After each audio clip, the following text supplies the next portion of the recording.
The Venetian Room glittered with old money and older secrets. Crystal chandeliers cast prismatic light across tables draped in ivory linens, each centerpiece a small fortune of imported orchids and roses. The Friday night crowd was the usual mix of New York's elite, politicians who pretended not to know the criminals funding their campaigns, businessmen whose empires were built on handshake deals that would never see daylight, and the women who adorned their arms like expensive jewelry. Sofia Russo stood near the marble bar, one hand resting protectively on the swell of her belly, the other clutching a glass of sparkling water that had gone warm an hour ago. 6 months pregnant, and she felt every day of it in the ache of her feet, the pressure in her lower back, the exhaustion that had become her constant companion. The emerald silk dress she wore, chosen specifically because Marco had once said green brought out the gold in her brown eyes, felt too tight across her middle, too revealing of the body she no longer recognized. Across the restaurant, her husband held court at a corner table. Marco Valentini commanded attention the way some men commanded armies, with an effortless authority that made others lean in to catch his words. At 38, he was devastating in the way that powerful men often were. Not classically handsome, but magnetic. Dark hair threaded with distinguished silver at the temples, a jawline that could cut glass, and eyes so dark they appeared black in certain light. Eyes that used to look at Sofia like she was the only woman in the world. Now those eyes were fixed on the blonde draped over his shoulder like a cashmere wrap. Vanessa Crane, 26 years old, legs for days, and a laugh that carried across the restaurant like wind chimes in a storm, delicate and completely out of place. She worked in marketing for one of Marco's legitimate businesses, though Sofia suspected the only thing she marketed was herself. The red dress she wore tonight left little to the imagination, and from the way Marco's hand rested casually on her lower back, he'd already seen everything there was to see. Sofia's throat tightened. She'd known about the affair for 3 months. Had first suspected it when Marco stopped coming home before midnight, when his excuses became more elaborate, when he stopped touching her entirely. The confirmation had come via a text message Marco forgot to delete. Last night was incredible. When can I see you again? Accompanied by a photo that left no doubt about what last night had entailed. She'd said nothing.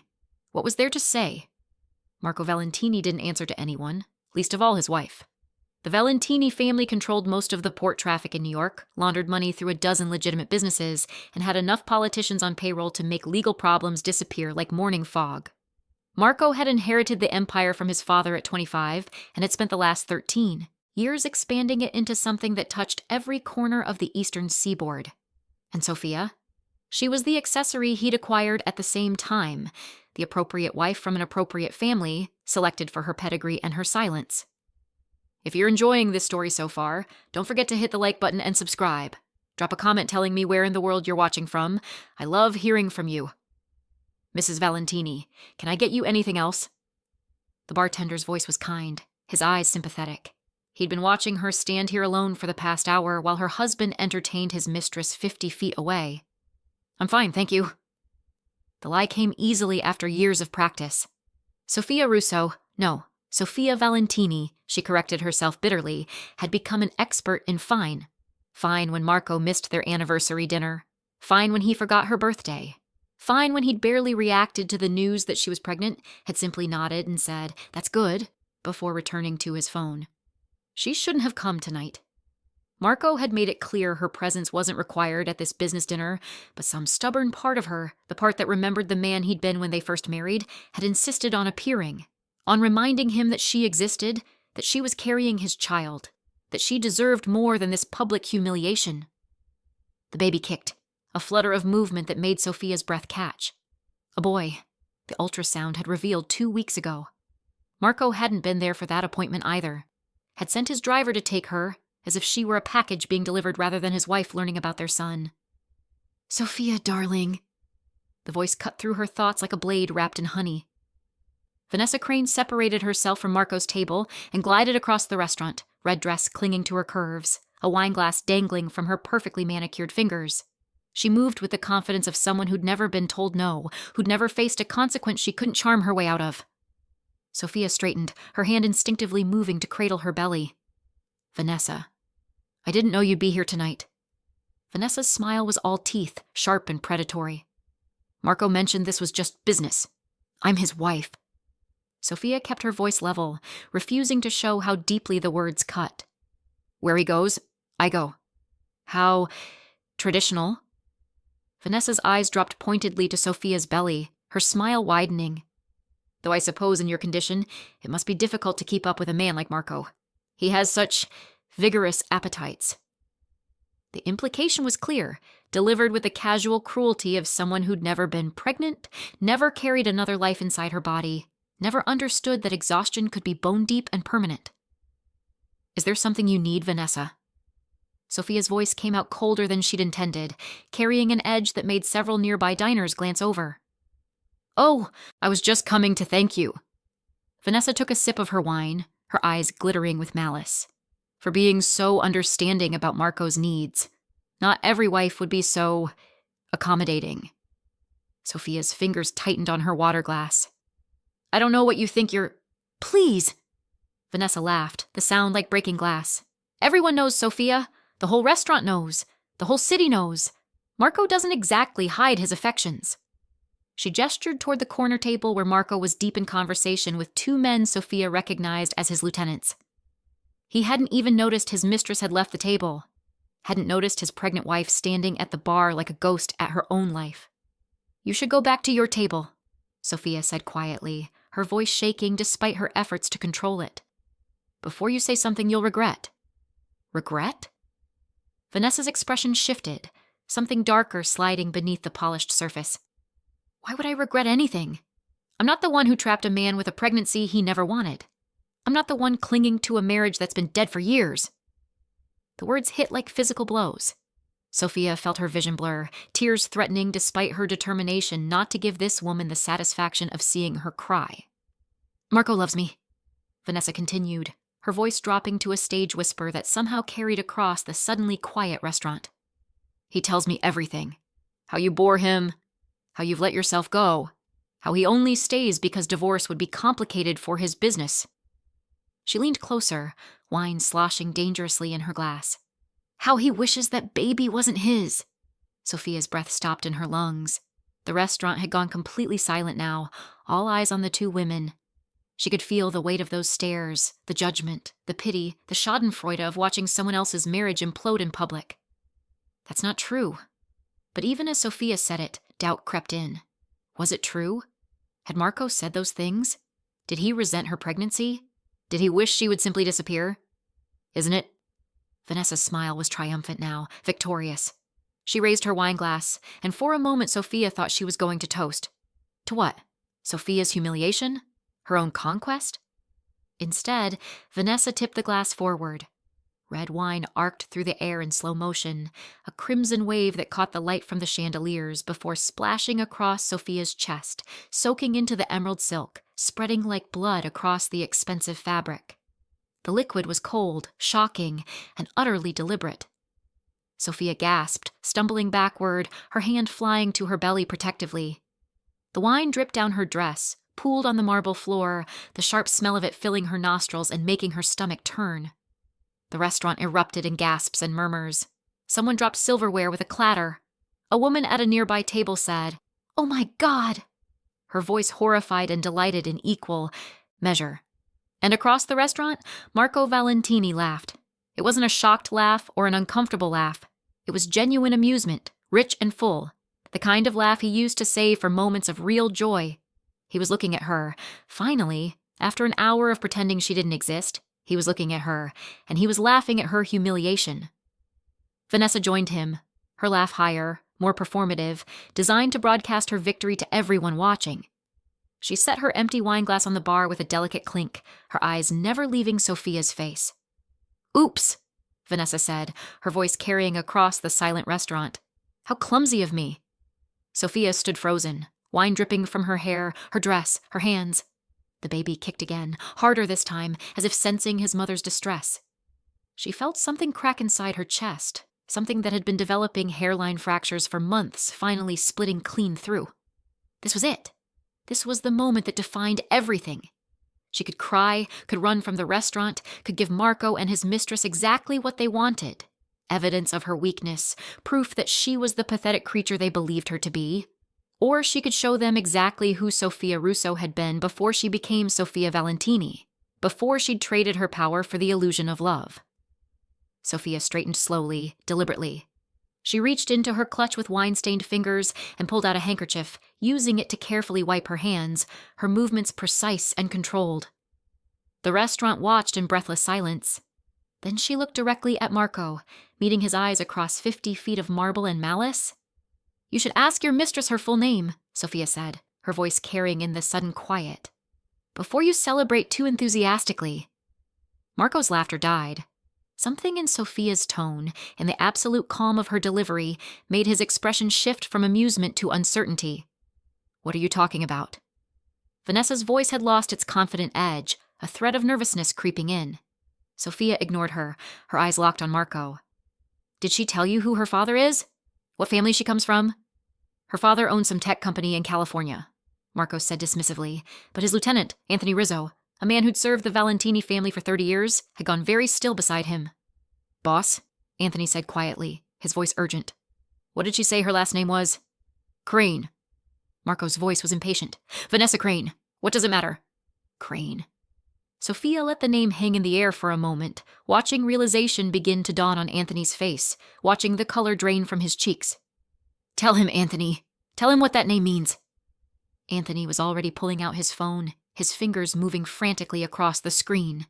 The silence in the restaurant had taken on a different quality now, anticipation mixing with confusion.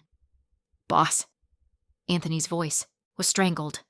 "Robert Crane, he's the head of the Crane family," Sofia finished, her voice still terrifyingly calm. "One of the oldest families in the commission, the family that controls the entire West Coast, the family that your father spent 20 years negotiating peace with after the war in the 80s. She took a step toward Marco's table, wine still dripping from her dress, her movement slow and deliberate. "The family that has precisely one daughter. One precious protected daughter who was sent to New York for her own safety after someone tried to kidnap her in Los Angeles last year." Vanessa's face had gone white. "You can't." "The daughter," Sofia continued, her eyes never leaving Marco's face, "who is absolutely, categorically, off limits to anyone in the Eastern families. Touch her, dishonor her, and you start a war that will make the 80s look like a minor disagreement." Anthony was staring at his phone screen, his hand trembling. "Madonna Santa," he whispered. "Boss, she's right. Look." He thrust the phone toward Marco, who took it with fingers that had gone rigid. Sofia watched the blood drain from her husband's face as he looked at the screen, as he read whatever information Anthony had pulled up, as the full weight of his mistake landed on him like a physical blow. "Marco?" Vanessa's voice was small now, frightened. "What's going on?" But Marco wasn't looking at her anymore. He was looking at Sofia, real fear beginning to show in his dark eyes. Fear she'd never seen before, not in 13 years of marriage, not in all the dangerous situations she knew he'd faced in his world.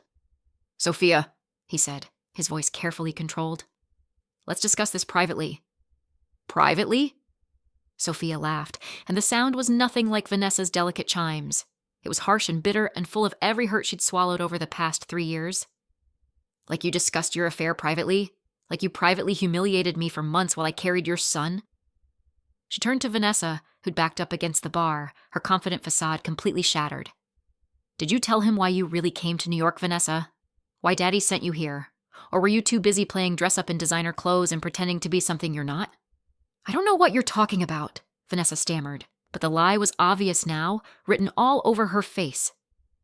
"You came here to hide," Sofia said flatly. "From the cartel soldiers who tried to take you. From the war brewing in Los Angeles. Daddy sent you east because he thought you'd be safe here, protected by the treaties and the old agreements." Her smile was cold. "I wonder what he'll do when he finds out the Valentini family, our supposed allies, dishonored his daughter, used her, humiliated her in public." "Madonna," someone breathed from a nearby table. Marco had stood now, his phone in his hand, his face a mask of barely controlled panic.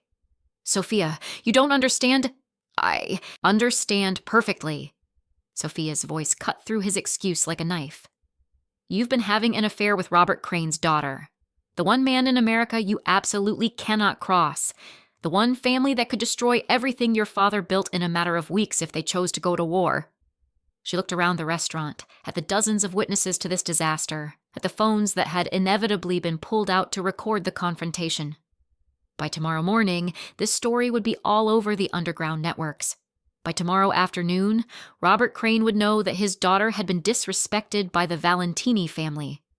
"But I'm supposed to be the problem," Sofia continued, her voice soft and deadly. "I'm the boring wife, the one who trapped you, the one you can't wait to be rid of."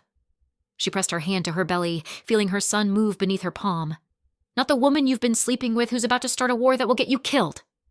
Marco's phone rang. In the absolute silence of the restaurant, the sound was like a gunshot. Everyone watched as he looked at the screen, as his face went from pale to gray to nearly green. "Who is it?" Anthony asked, though his tone suggested he already knew. "Robert Crane," Marco whispered. The phone continued to ring, each chime another nail in Marco's coffin. No one moved. No one spoke. They simply watched as Marco Valentini, one of the most powerful men in New York, a man who'd never shown fear in his life, stood frozen, unable to answer the call that would decide his fate. Sofia felt no satisfaction in his terror, only a deep, bone-weary exhaustion. She'd married this man believing he would protect her, cherish her, build a life with her. Instead, he'd traded her for a woman who was going to get him killed. "Answer it," she said quietly. "Or don't. Either way, you're about to learn what it feels like to lose everything that matters." She turned and walked toward the exit, her wine-stained dress clinging to her body, her head held high despite the ruin of her appearance. Behind her, she heard Marco's voice, hoarse and desperate, finally answering the phone. "Mr. Crane, I can explain." But Sofia didn't stay to hear the explanation. She walked out of the Venetian Room, out into the cool New York night, her hand protectively cradling her belly and her son, the only thing that mattered anymore. Behind her, in the restaurant, Marco Valentini's world began to collapse. And Sofia Russo, not Valentini, she corrected herself, never Valentini again, finally understood that sometimes the only way to win was to stop playing the game entirely. The penthouse was dark when Sofia let herself in, the only light coming from the city sprawled below like a carpet of diamonds.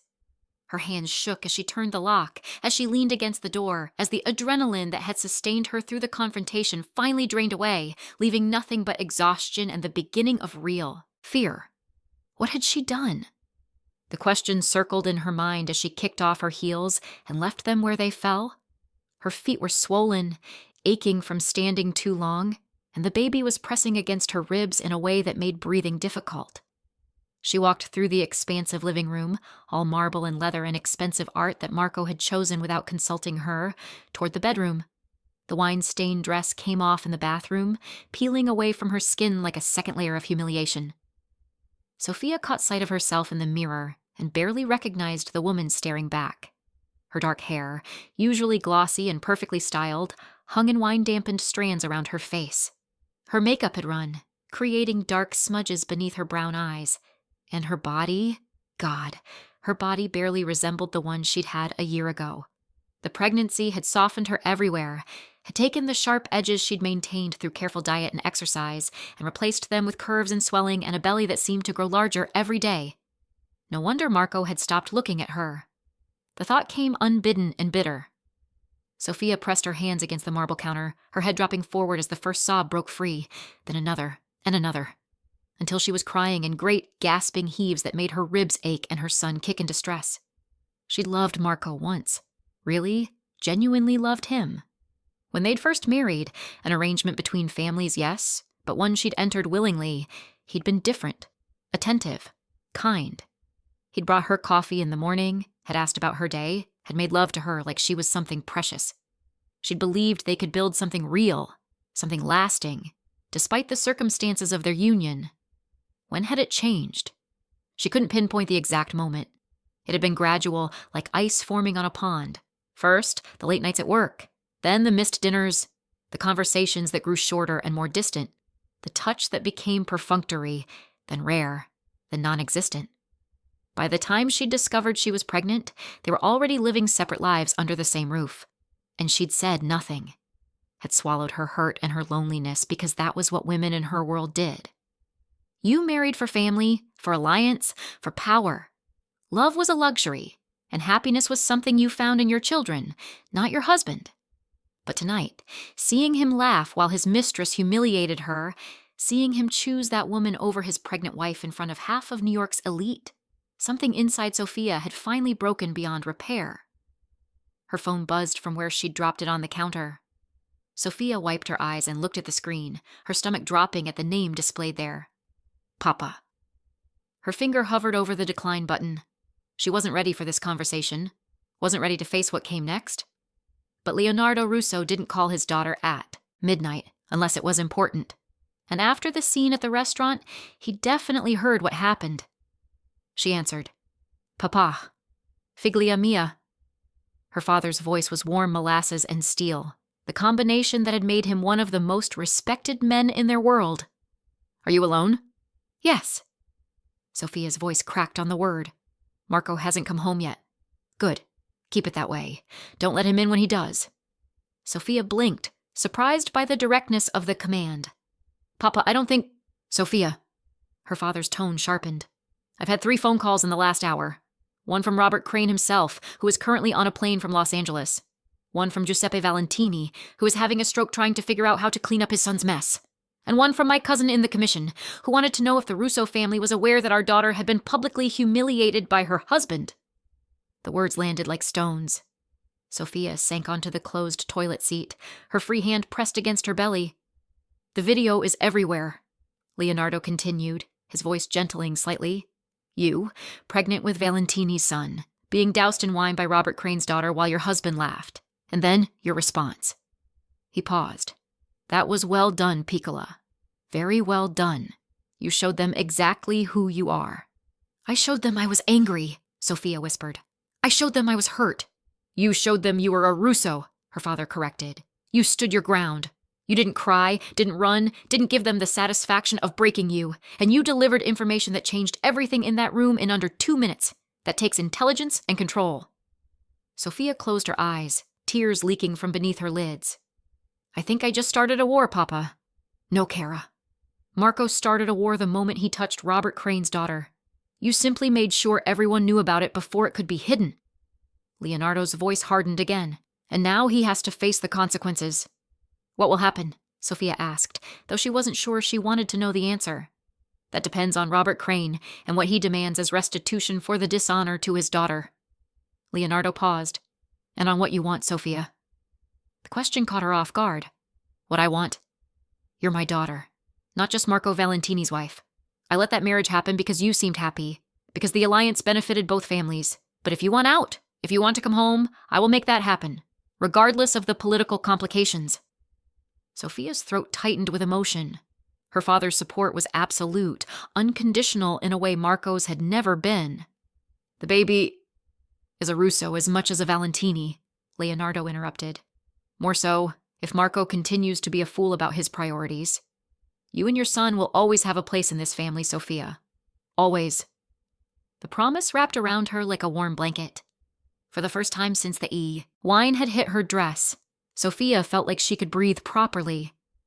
I need time to think, she said quietly, to figure out what I want. You have it, but not in that penthouse. Leonardo's tone became businesslike. Pack a bag. My men are already on their way to you. They'll bring you to the house in Connecticut. You can rest there, decide what comes next without Marco hovering over you. He'll come looking for me. Let him look. Her father's voice held grim satisfaction. He's going to be too busy trying to survive the next few days to worry much about where his wife went. Robert Crane lands in 3 hours. Giuseppe has called an emergency meeting of the families for tomorrow night. Marco is going to have to answer for what he's done. Sofia pressed her hand harder against her belly, feeling her son's movements. What if they demand blood? Then Marco should have thought about that before he put his dick where it didn't belong, Leonardo said bluntly. But I don't think it will come to that. Robert is a businessman first. He'll want compensation, public apology, guarantees. The question is whether the Valentini family is willing to pay his price. The doorbell rang, making Sofia jump. She heard voices in the foyer, the security guards who staffed the building, speaking to someone in low, urgent tones. That's probably your men, Sofia said. Good, go with them. Don't argue, don't hesitate. Pack light. We'll send for anything else you need. Leonardo paused. And Sofia, I'm proud of you, for standing up for yourself, for not letting them make you small. The words broke something loose in Sofia's chest. Thank you, Papa. Ti voglio bene, figlia mia. Always. The call ended. Sofia sat for a moment longer, gathering the strength to move. Then she stood, splashed cold water on her face, and went to pack. The Connecticut house sat on 5 private acres, surrounded by woods that turned the estate into an island of isolation. Sofia had always loved this place. The sprawling stone mansion where she'd spent summers as a child, where her father held quiet meetings away from the city's eyes, where she could pretend for brief moments that she was just a girl, not a piece in the endless chess game of family politics. She arrived at 2 a.m, exhausted and emotionally wrung out. Her father's men had been professional and silent during the drive, giving her space to process. The house was lit up despite the late hour, and her mother met her at the door.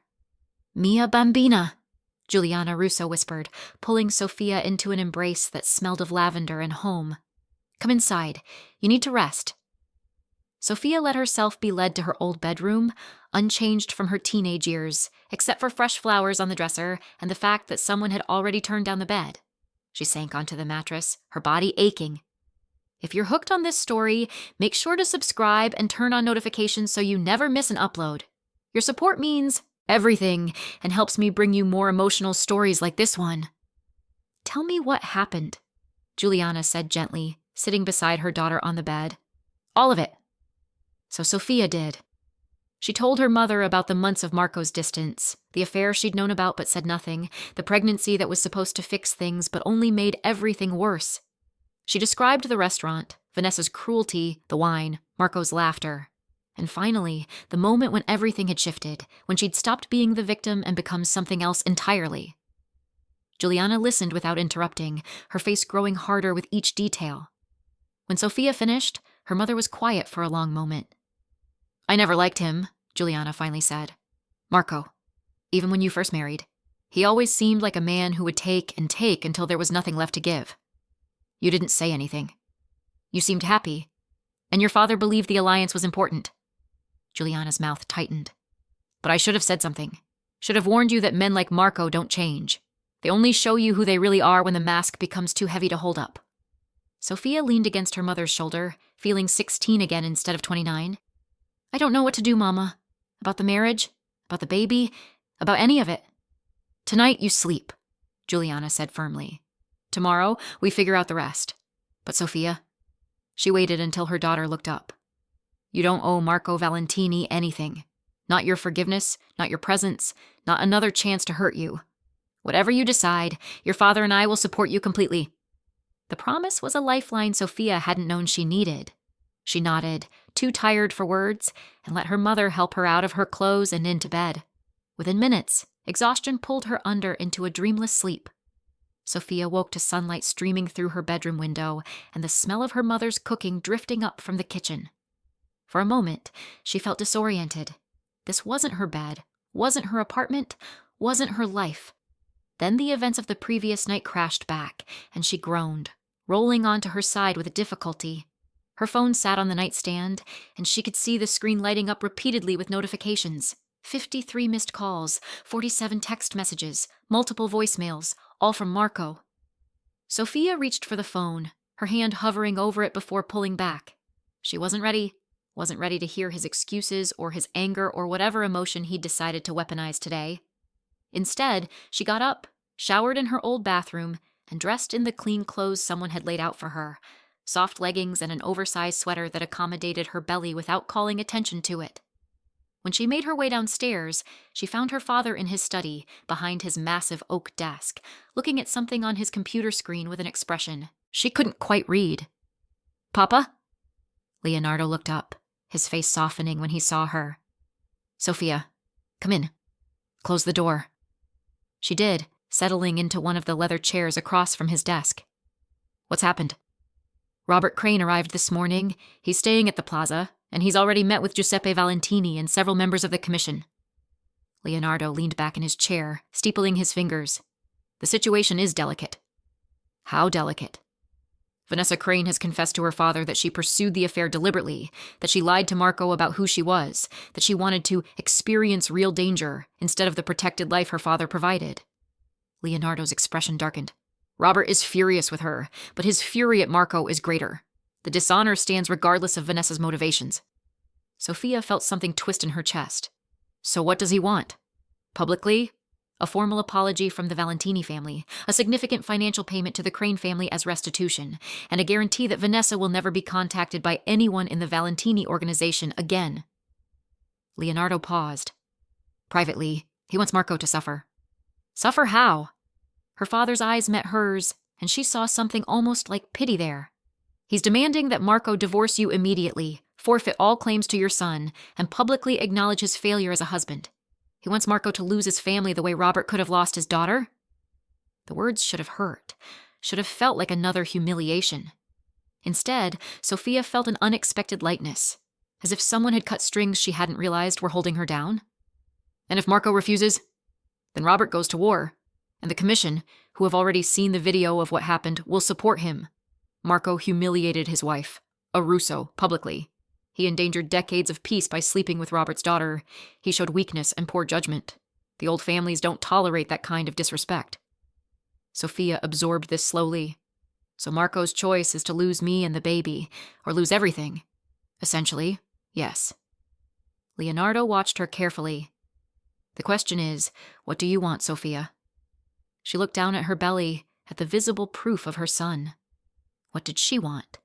A week ago, she might have said she wanted her husband back, wanted the man she'd married, the one who'd briefly made her believe in love.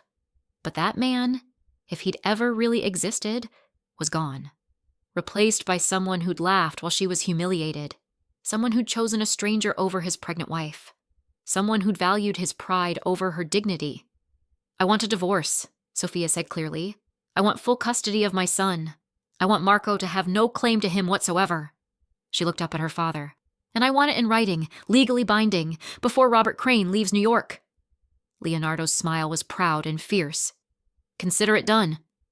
But Papa? Sofia hesitated. I don't want Marco destroyed.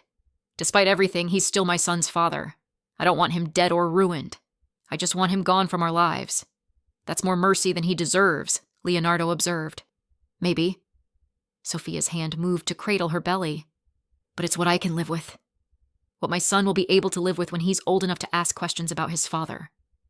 Her father nodded slowly. I'll make sure Robert understands. The divorce, custody, and a clean separation. Marco keeps his empire, but loses his family. It's a punishment he'll carry for the rest of his life. Good. Sofia stood, surprising herself with how steady she felt. When can we make this happen? The meeting tonight. Robert, Giuseppe, myself, and the other families. We'll present the terms. Marco will accept them or face the consequences. Leonardo stood as well, moving around the desk to embrace his daughter. You're stronger than I gave you credit for, Piccola. Your son is lucky to have you as his mother. Sofia leaned into her father's embrace, feeling protected for the first time in months. What about Marco's calls? The messages? Ignore them. Let him sweat. By this time tomorrow, he'll have no choice but to agree to whatever terms we set. Leonardo pulled back to look at her. And Sofia? You should know. Giuseppe Valentini called me this morning personally. He apologized for his son's behavior. Said Marco was raised better than this, and he's ashamed of what his son has become. That did hurt, a little. Giuseppe had always been kind to her, in his gruff way.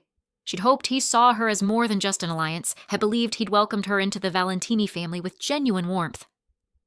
It's not Giuseppe's fault, Sofia said quietly.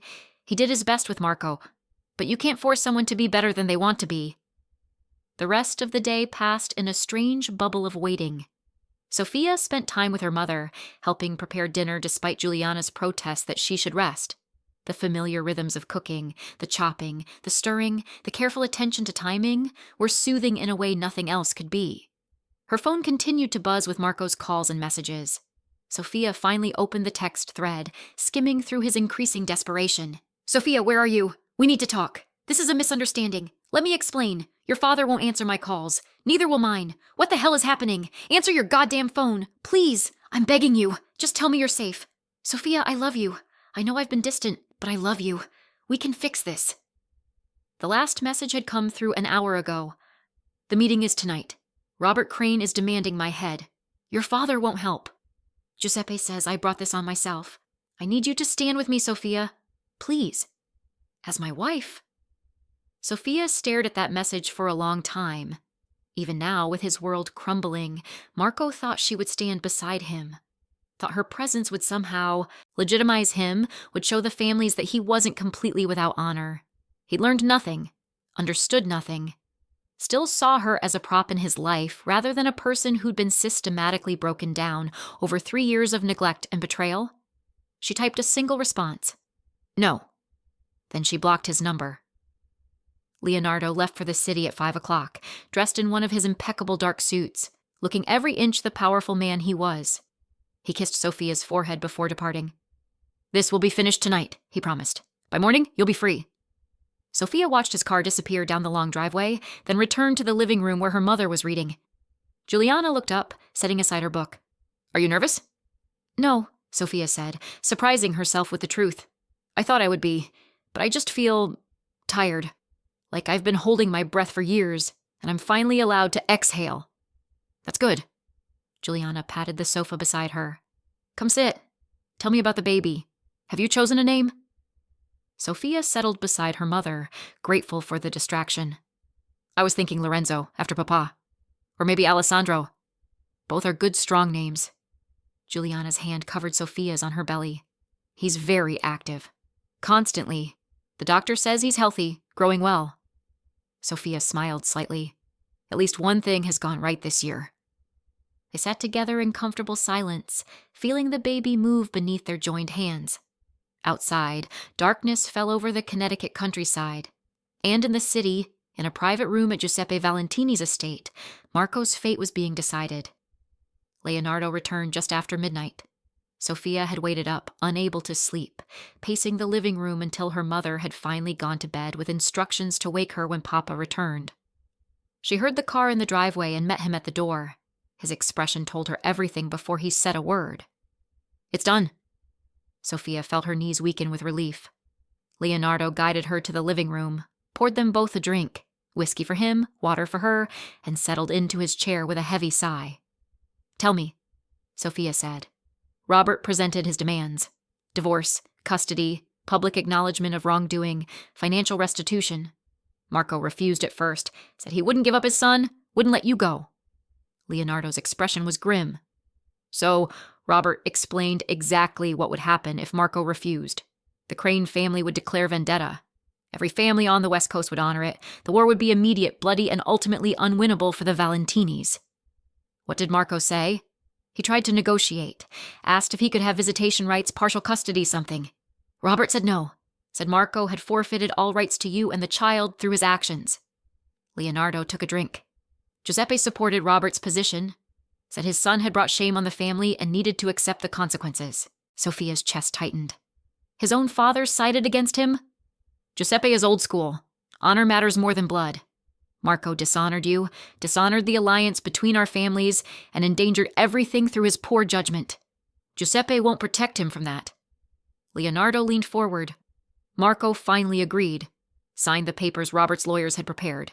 The divorce will be finalized in 90 days. Expedited process given the circumstances. You get full custody, sole legal guardianship. Marco was barred from contacting you or the child without your explicit written permission. And the financial terms. You keep everything you brought to the marriage plus a settlement of $20 million. The penthouse is yours if you want it, though I'd recommend you sell it and start fresh somewhere that doesn't carry those memories. Leonardo's expression softened. You're taken care of, Sofia. You and your son will want for nothing. Sofia processed this slowly. It was over. Really, truly over. She was free. How did Marco look? She asked quietly. At the end? Leonardo was silent for a moment. Destroyed. Like a man who'd finally realized what he'd lost and couldn't figure out how it had happened. Giuseppe had to help him sign the papers. His hands were shaking too badly to hold the pen. Good, Sofia said, and meant it. He should understand what it feels like to lose everything. There's one more thing. Leonardo reached into his jacket and pulled out an envelope. Marco wrote you a letter. Insisted I give it to you. I told him you probably wouldn't read it, but he begged me to at least pass it along. Sofia took the envelope, feeling its weight. Her name was written on the front in Marco's bold handwriting. She stared at it for a long moment, then set it aside unopened. Maybe someday, she said, but not tonight. Tonight I just want to sleep knowing that when I wake up I won't belong to him anymore. Leonardo nodded approvingly. That's my girl. He stood, crossing to kiss her forehead. Get some rest, Kara. Tomorrow we start planning your future instead of mourning your past." After her father left, Sofia sat alone in the living room, staring at the envelope. Part of her wanted to read it, to know what Marco had finally found the words to say, but a larger part of her knew that nothing he wrote could change what had happened. Couldn't undo the months of neglect, the public humiliation, the choice to laugh while she suffered. Whatever apologies or explanations that letter contained, they were too little and far too late. Sofia left the envelope on the side table and went upstairs to bed. She fell asleep quickly, deeply, and for the first time in months, she didn't dream of Marco at all. 3 days later, Sofia returned to New York to collect her belongings from the penthouse. Her father had offered to have his people do it, but she wanted to see the place one last time. Wanted to walk through those rooms and prove to herself that they held no power over her anymore. The penthouse felt different somehow, smaller. The expensive furniture and art that had once impressed her now seemed cold and impersonal. Marco's presence was everywhere. His cologne lingering in the air, his jacket draped over a chair, his mail stacked on the counter, but the man himself was absent. Leonardo's security team helped her pack, moving efficiently through the rooms, boxing up her clothes and personal items. Sofia found herself in the nursery she'd been preparing, looking at the crib she'd carefully selected, the mobile she'd hung, the tiny clothes she'd been collecting for months. "Pack it all," she told one of the security men.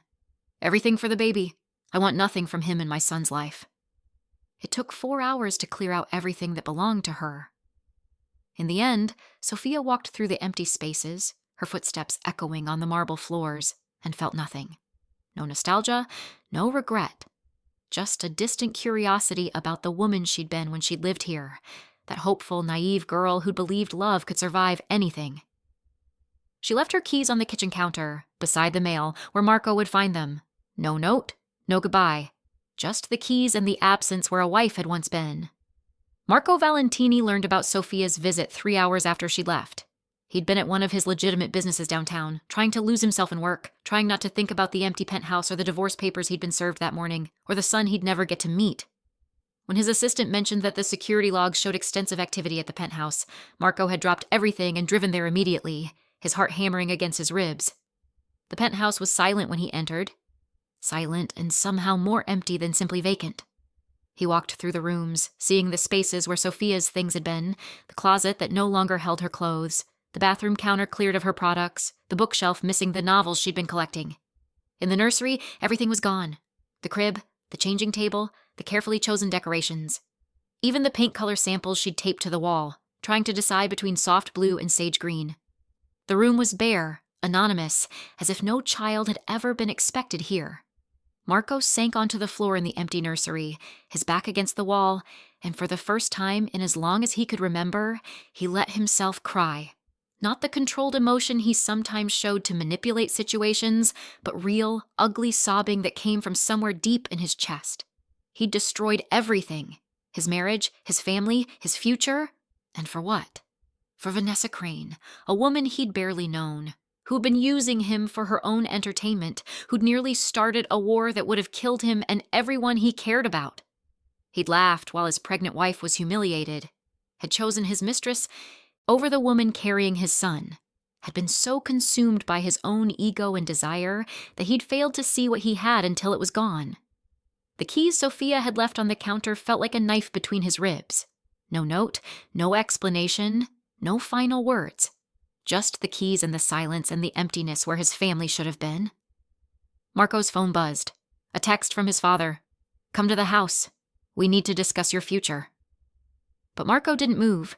He sat in the empty nursery until long after dark fell, surrounded by the ghost of everything he'd lost, finally understanding the full cost of his choices.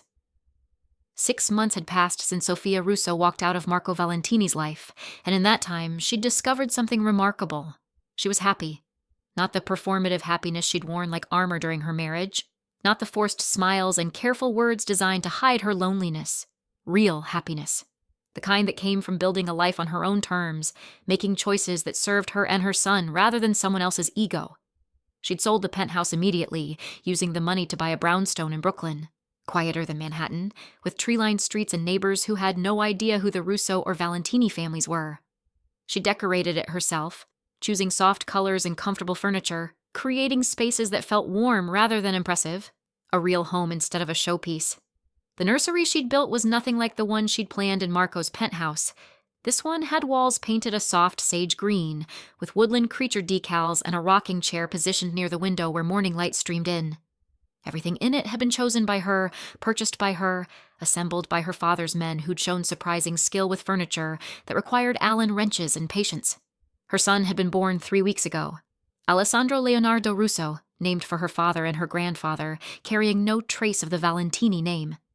He'd arrived on a Tuesday morning after 18 hours of labor, emerging into the world with a lusty cry that had made Sofia laugh through her tears. Her parents had been there, her mother coaching her breathing while her father paced the waiting room and terrorized the nursing staff with demands for the best care for his daughter. Marco had not been there, had no idea his son had even been born. Sofia held Alessandro now, cradled against her chest in the rocking chair, watching him sleep with that fierce concentration newborns had. He was perfect. 10 fingers, 10 toes, a shock of dark hair, and eyes that were still the murky blue-gray of all infants, but that she suspected would turn brown like hers. He looked nothing like Marco, and for that she was grateful. "He's beautiful, Cara." Her mother spoke softly from the nursery doorway, careful not to wake the baby. "How are you feeling?" "Exhausted," Sofia admitted with a small smile. "But good. Really good, Mama." Juliana moved into the room, perching on the ottoman beside the rocking chair. She reached out to stroke Alessandro's downy head with one gentle finger. "Your father wanted me to tell you. Marco has been asking about you. About the baby." Sofia's smile faded. "How does he even know?" "Word travels. You know how it is." Juliana's expression was carefully neutral. "Giuseppe saw the birth announcement your father sent to the family. He told Marco. What does he want?" "To see you. To meet his son." Juliana paused.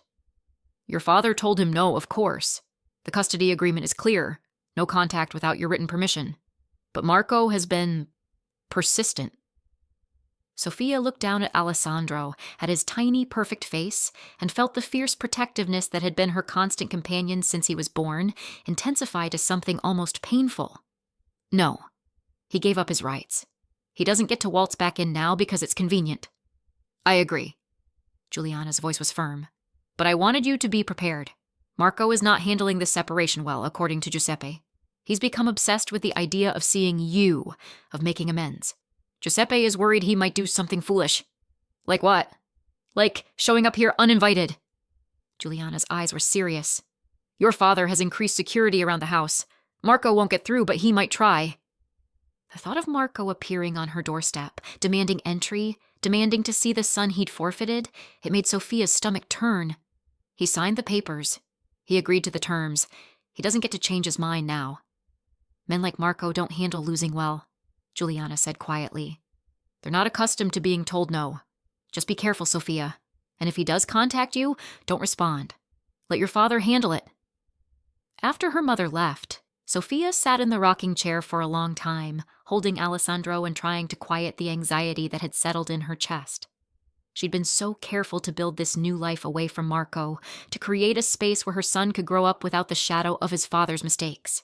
The idea that Marco might try to force his way back in felt like a violation of the sanctuary she'd worked so hard to establish. Alessandro stirred against her chest, making the tiny mewling sounds that meant he'd be hungry soon. Sofia carried him to the changing table, going through the familiar routine of fresh diaper and clean sleeper, letting the mundane tasks calm her racing thoughts. "You're mine," she whispered to her son as she lifted him to her shoulder. "Just mine. And I'm going to keep you safe. I promise." The letter arrived 2 days later, delivered by a private courier to her father's office rather than directly to her home. Leonardo called her immediately. "Marco sent something. A letter." Her father's voice was cautious. "Do you want me to destroy it or forward it to you?" Sofia thought about the first letter, still sitting unopened in a drawer at her house. She'd never read. It had decided that whatever Marco wanted to say didn't matter anymore. But something made her hesitate this time. "What does it say? Did you read it?" The courier said Marco wrote it himself. He's begging actually, for a chance to meet his son. Just once. He says he doesn't want to disrupt your life, doesn't expect forgiveness, just wants to see the baby. Leonardo paused. "It's your decision, Cara. But I'll tell you this. Giuseppe says Marco is barely functioning. Not eating, not sleeping, spending all his time staring at that empty nursery in the penthouse he still hasn't sold. Giuseppe thinks seeing the baby might give him closure, help him move on. And what do you think, Papa? Leonardo was quiet for a long moment. I think Marco Valentini deserves every moment of suffering he's experiencing. But I also think your son might someday ask about his father. And when he does, it will be easier to answer if you can say you allowed them to meet, even once, rather than explaining why you kept them apart out of anger. The words struck home. Sofia had thought about this, late at night when Alessandro was sleeping and the house was quiet. What would she tell her son when he was old enough to ask about his father?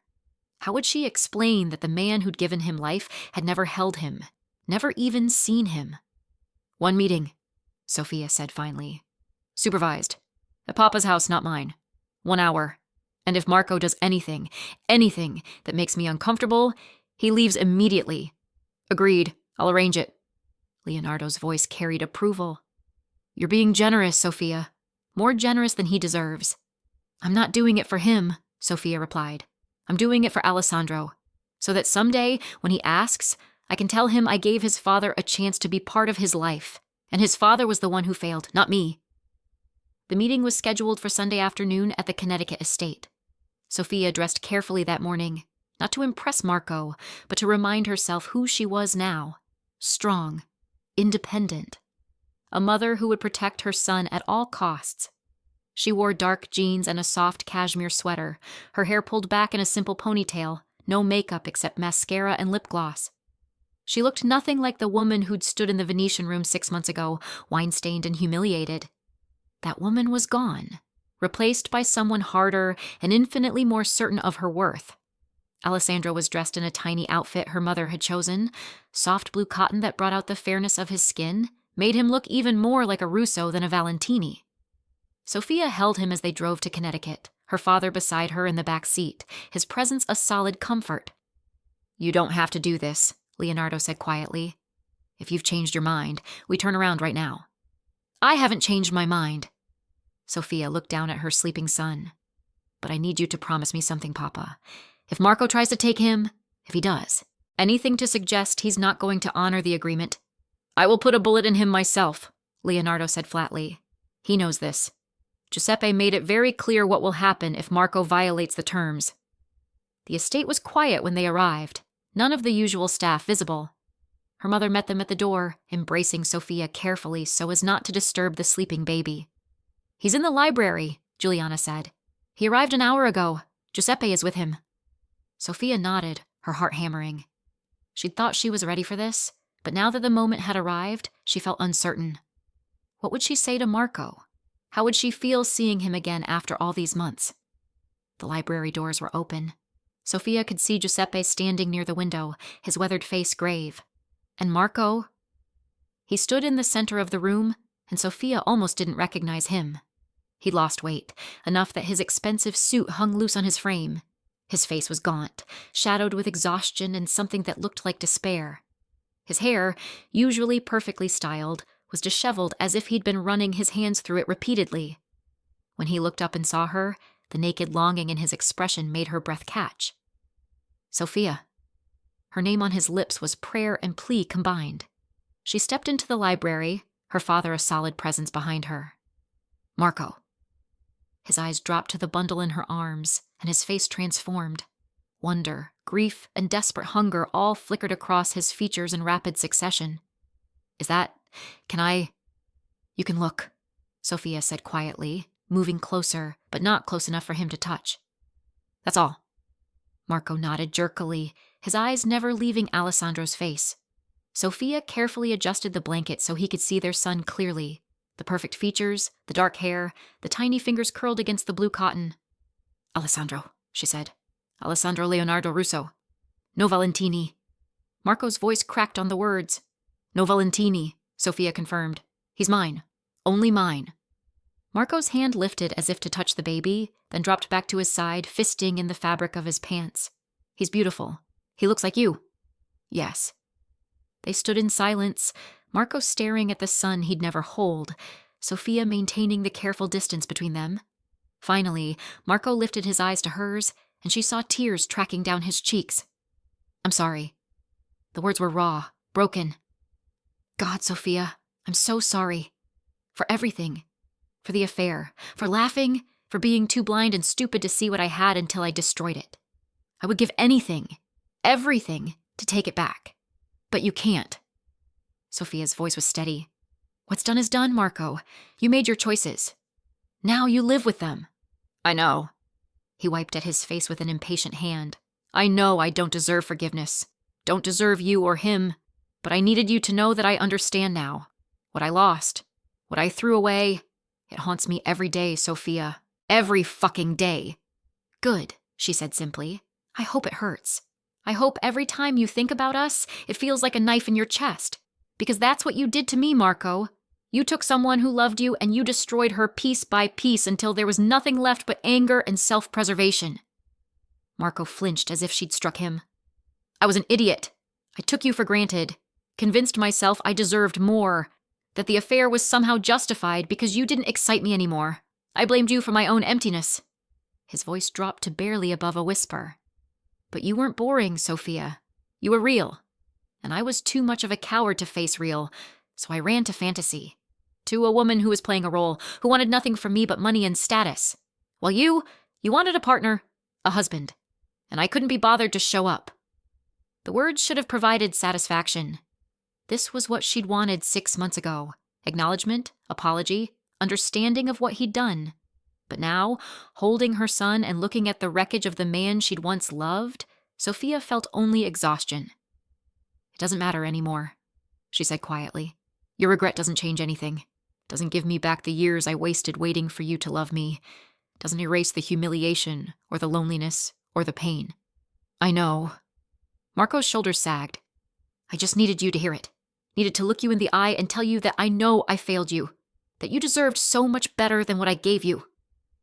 Alessandro stirred in Sofia's arms, making the small sounds that meant he'd wake soon and be hungry. She looked down at her son, then back at Marco. This is the only time, she said. After today, you don't contact me. You don't try to see him. You honor the agreement you signed, and you let us build our lives without you in them. Can I... Marco's voice broke. Can I at least have a picture? Just one so I can remember this moment? Sofia hesitated, then nodded to her father. Leonardo pulled out his phone and snapped a single photo, Sofia holding Alessandro, Marco standing a careful distance away, both of them looking at the baby between them. The image captured exactly what their relationship had become. Separated by choices and consequences, connected only by the child who would never know his father. Thank you so much for watching until the end. If you loved this story, check out the other videos on your screen now. I think you'll really enjoy them. And don't forget to subscribe if you haven't already. See you in the next story. Goodbye, Marco, Sofia said and turned to leave. Sofia, wait. Marco's voice was desperate. Please, can you tell me one thing? Does he have a good life? Will he be happy? She paused in the doorway, not turning back. He has a mother who loves him more than anything in the world. He has grandparents who will spoil him and protect him. He has a home filled with warmth and laughter. Yes, Marco. He'll be happy. Happier than he ever would have been with you in his life. The words were cruel, but true. Sofia walked out of the library without looking back, leaving Marco standing alone with nothing but a photograph and the ghost of everything he'd destroyed. In the car on the way home, Sofia held Alessandro close and let herself cry. Not for Marco, not for the marriage that had failed, but for the release of finally closing that chapter of her life. Her father held her free hand, silent support that needed no words. Did I do the right thing? She asked through her tears. Letting him see Alessandro? Yes, Leonardo said firmly. You gave him what he asked for, a chance to see his son. And you proved to yourself that you don't need him anymore, that his regret changes nothing. He looked so broken, Papa. He broke himself, her father replied. You didn't do that to him, Sofia. His own choices did. And now he has to live with the consequences, just like you lived with the consequences of his neglect for 3 years. Sofia nodded, wiping her eyes. Alessandro was waking up, his small face scrunching in preparation for a cry. She lifted him to her shoulder, bouncing gently, murmuring the soft words that usually soothed him. You're free now, Juliana said from the front seat, turning to look at her daughter. Truly free. Marco can't hold you hostage with what-ifs anymore. You know he's sorry, you know he understands, and you know it doesn't matter. That's powerful, Kara. That's healing. The words settled into Sofia's chest, warm and true. She was free. Free to build whatever life she wanted for herself and her son. Free from the constant weight of trying to earn love from someone incapable of giving it. Free to be happy. 3 months later, Sofia sat in her Brooklyn brownstone small garden, watching Alessandro sleep in his stroller while she enjoyed her morning coffee. The autumn air was crisp and clean, carrying the smell of wood smoke from a neighbor's fireplace. In the distance, she could hear the sounds of the city waking up, traffic, voices, the rumble of the subway. Her phone buzzed with a text from her father. Giuseppe says Marco is moving to California, taking over some West Coast operations, getting distance from New York. Sofia stared at the message for a long moment, then typed back, "Good. I hope he finds peace." And she meant it. Not because she'd forgiven him. Forgiveness required something she wasn't capable of giving anymore, but because his continued suffering served no purpose. He'd lost his family, faced the consequences of his actions, and learned a lesson that would stay with him for the rest of his life. That was enough. Alessandro made a small sound, and Sofia leaned over to check on him. His eyes were open, that unfocused gaze of early infancy tracking toward her face.